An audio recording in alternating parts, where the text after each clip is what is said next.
আমাদের বোনদের উপরে যেভাবে হামলা করছিল এই ছাত্রলীগ স্বৈরাচার শাসকরা, এখনো এই উপর মহলে দোসরগুলো বসে আছে। জুলাই সিটি ফাউন্ডেশন এটার কিন্তু তার একটা জবাবদিহিতা করতে হবে, সে আজ হোক বা কাল হোক।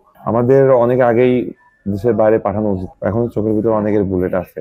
যদি রুখে যদি না দাঁড়াও তাহলে তুমি কাপুরুষ, আর যদি রুখে যদি দাঁড়াও তুমি বাংলাদেশ।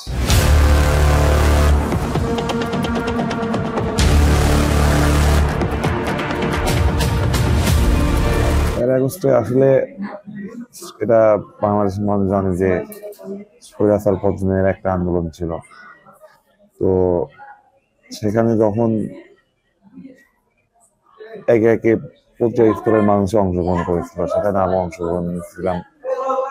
তো সেখান থেকে এক পর্যায়ে যখন মানুষের উপরে জুলাই থেকে যেভাবে নির্যাতন শুরু হয়েছিল আমাদের ছাত্র ভাইদের উপরে, বোনদের উপরে, সব থেকে দুঃখের বিষয় ছিল যে আমাদের বোনদের উপরে যেভাবে হামলা করছিল এই ছাত্রলীগ স্বৈরাচার শাসকরা।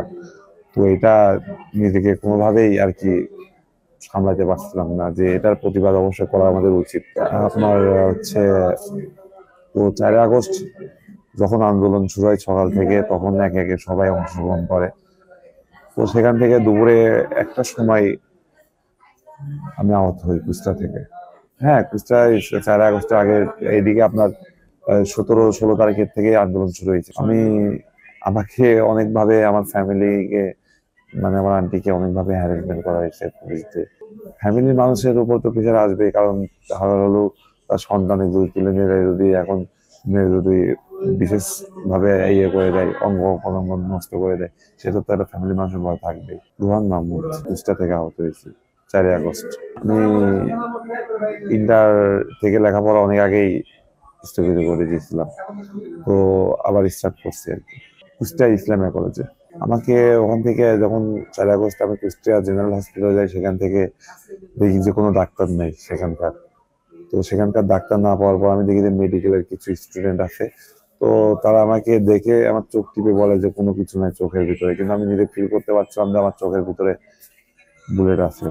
তো সেখান থেকে আমি আমাদের কুষ্টিয়া ডক্টর আনিসুর রহমানের কাছে যাই সন্ধ্যার সময়। তো তিনি আমাকে এখানে রেফার করে। তো আমি তখনই রাতেই কুষ্টিয়া থেকে ঢাকার উদ্দেশ্যে রওনা হই। রাত আনুমানিক ২টা থেকে ২:৩০ বাজে তখন আমি এখানে এসে পৌঁছাই। ইমার্জেন্সি দেখানোর পরে পরের দিন সকালে আমাকে এখান থেকে টিস্যু রিপেয়ারিং করে আর কি ছেড়ে দেয়। কারণ তখন তো অনেক রোগীর প্রেশার ছিল আর কি, পুরো বাংলাদেশের যত চোখে লাগা পেশেন্ট আছে সবাই এখানে আসতেছিল। তো সবাইকে তো জায়গা দিতে পারবে না হসপিটাল থেকে, তো টিস্যু রিপেয়ারিং করে আমাকে এখান থেকে ছেড়ে দিয়েছিল। শহীদ জুলাই সিটি ফাউন্ডেশন, এটা হচ্ছে আপনার আহত এবং শহীদ পরিবারের জন্য। তো এটা একটা প্রসেসিং এর বিষয় আছে, সেটা হচ্ছে ভেরিফিকেশনের। অনেক মানুষ আছে আন্দোলনে আহত হয়ে নাই, তারপরও তারা এসে এটার অধিকার নিতে চাইছে। এর ভিতরে অনেকে ধরা খাইছে, তারা আন্দোলনে আহত না। তো আমি মনে করি যে এটা একটা প্রসেসিং এর বিষয় আছে। জুলাই সিটি ফাউন্ডেশন এটার কিন্তু তার একটা জবাবদিহিতা করতে হবে, সে আজ হোক বা কাল হোক। তো হ্যাঁ, এটা তাদের একটা ভুল আছে কি, তারা প্রতিটা জেলায় যেভাবে দিছে, প্রতিনিধি দিছে, তারা কাজের ক্ষেত্রে অনেক মানে লুজ, মানে অনেকটা পিছনে আছে। তার কারণে এখনো তারা জুলাই সিটি ফাউন্ডেশন এখনো সাকসেস হতে পারে নাই। তারা এই পর্যন্ত অনেকেই এই আর্থিক অনুদানটা দিছে, অনেকেই পায় না, আবার অনেকে জানে না জুলাই সিটি ফাউন্ডেশন কি। তো আমি মনে করি যে এটা যত দ্রুত সম্ভব এটা সমাধান করতে হবে। যেমন আপনার এই ভেরিফিকেশনের এটা, এই যে এমআইএস কপি দিচ্ছে আমাদেরকে, এটা আপনার অনেকেরই ভুল তথ্য সে সময় দেওয়া ছিল। তো এখন এটা সমাধানের জন্য সিভিল সার্জন যে অফিসগুলো আছে, এটা এই জিনিসগুলো সমাধান করতেছে না। এটা একটা লেন্দি প্রসেসিং এ রেখে দিয়েছে, মানুষকে হ্যারাসমেন্ট করছে এরা। মাঝে সাঝেই আমার ফোন দিয়ে বলে দেওয়ার লাগে, যে রিকোয়েস্ট করার লাগে, জিনিসটা সমাধান করে দেন। আপনারা সমাধান না করলে এটা কেউ করতে পারবে না। তো আমি মনে করি যদি আপনার সিভিল সার্জন অফিস থেকে যদি এই জিনিসগুলো যদি সমাধান করে দেয়, এবং সিভিল সার্জন অফিসে, প্রতিটা সিভিল সার্জন অফিসে শহীদ জুলাই সিটি ফাউন্ডেশনের 2টা করে প্রতিনিধি দেওয়া আছে, তারা যদি এই সমাধান করে, তারা যদি নিজ দায়িত্বে যদি তাদেরকে ডেকে, আহত এবং নিহত পরিবারকে ডেকে যদি এই শহীদ জুলাই সিটি ফাউন্ডেশনের ফর্মগুলো যদি পূরণ করে যদি জুলাই ফাউন্ডেশনে জমা দেয়, তাহলে পারে এই জিনিসগুলো, এই টাকাগুলোর ডিস্ট্রিবিউশন করতে বেশি সময় লাগবে না, অতি নিকটেই এই জিনিসগুলো সমাধান হয়ে যাবে। আমার একটা মাথাতে আছে ছড়া আর একটা চোখে আছে।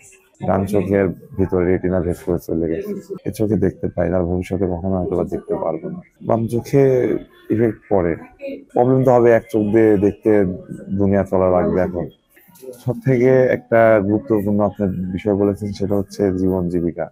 আসলে প্রতিটা মানুষেরই জীবনে একটা করে মৌলিক চাহিদা থাকে, যেমন থাকে বেদিকায়। এখন মনে করেন যে আমার একটা জীবনে সিদ্ধান্ত, মানে ভবিষ্যৎ বলে একটা কথা আছে, এও এর বয়স কত হবে, সর্বোচ্চ 10, এও গুলিবিদ্ধ, এর চোখে একটা নষ্ট। তো এর আমারটা নাই বাড়িয়ে দিলাম, আমি না হয় একটা নিজে একটা ছোটখাটো ব্যবসা প্রতিষ্ঠানে বসে পড়বো, কিন্তু এর তো বয়স কেবল মাত্র 10 থেকে 12, এর ভবিষ্যৎটা কি হবে বলেন? এর তো এক চোখ চলে গেছে, এর চোখ আর এক চোখে কখনো দেখতে পারবে না।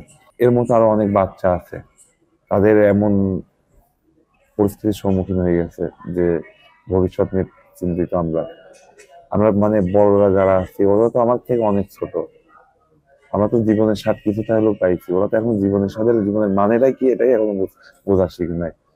ওরা কিন্তু স্বৈরাচার পতনে কিন্তু রাস্তায় নেমে গেছিল, কিন্তু যে আমার এখন পর্যন্ত কিন্তু ওরা বলে যে আমার ভাই বোনদের উপরে যেভাবে নির্যাতন হামলা আমার ভাই বোনরা শিকার হয়েছে, তার কারণে কিন্তু আমরা রাস্তায় নেমে গেছি। আমরা চাই যে আমরা সুস্থ হয়ে মায়ের বুকে আবার মায়ের সন্তান ফিরে যাই, বা আমরা সুচিকিৎসা আমাদের নিশ্চিত হোক, আমাদের একটা হেলথ কার্ডের ব্যবস্থা করা হোক, যেটাই আমাদের চিকিৎসা, আমাদের কিন্তু এটা কিন্তু আজীবন চিকিৎসা নিতে হবে কিন্তু।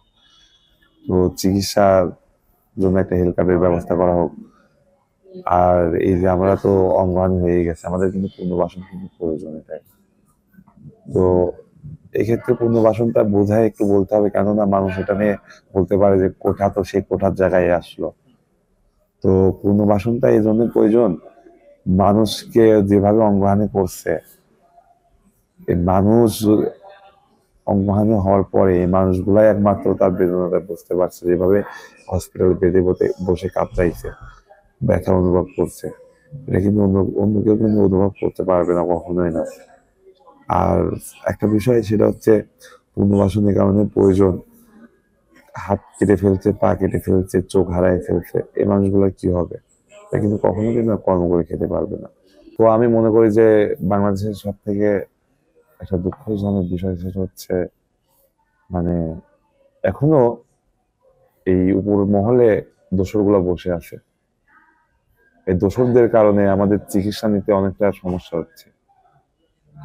আমাদের চোখের যে প্রবলেমটা, একটা মানুষ যদি চোখের আলো নিভে যায়, সে মানুষের থেকে মানে কষ্টদায়ক পৃথিবীতে আর কেউ কোনো মানুষ হইতে পারে না, মানে বেদনাদায়ক। সে যে বেদনাটা পাবে, যে কষ্টটা অনুভব করবে, সেটা কেউ আর অনুভব করতে পারবে না, যে একটা বার দুনিয়ার আলো দেখে যার চোখের আলো নিভে গেছে। আমাদের অনেক আগেই দেশের বাইরে পাঠানো উচিত ছিল আমি মনে করি। আপনার আগস্ট সেপ্টেম্বর মাসে পাঠানো উচিত ছিল, কেননা চোখের যে নার্ভটা তার থাকে, এই চোখের নার্ভটা শুকাই গেলে তো আমাদের আর কোনো ট্রিটমেন্ট হবে না। চোখের ভিতরে বুলেট থাকলে এটা ভবিষ্যতে ক্ষতি করবে, এটা 100% শিওর। এখন চোখের ভিতরে অনেকের বুলেট আছে, এগুলো তো বের করতে হবে। তো আমাদের এখানকার ডাক্তাররা চেয়েছে আমাদের দেশের বাইরে পাঠানোর জন্য চেষ্টা করেছে, কিন্তু উপর মহলের যে দোসরগুলো আছে, দোসরগুলা আমাদেরকে কোনোভাবেই বাইরে যেতে দিই নাই। তারা মানে বাইরের বিশ্বকে জানান দিতে দিই নাই যে আমরা এভাবে আমাদের অঙ্গহানি হয়ে গেছে শরীর থেকে। আমাদের অনেক ভাই আছে যাদের শরীরে এখনো পছন্দ হয়ে যাচ্ছে মাংসের হাড়ে। অনেকে আছে যেমন আপনার জুলাই আগস্টে ট্রিটমেন্ট নিতে আইছে, তার পা কাটার প্রয়োজন নাই, তার হাত পা কেটে ফেলেছে।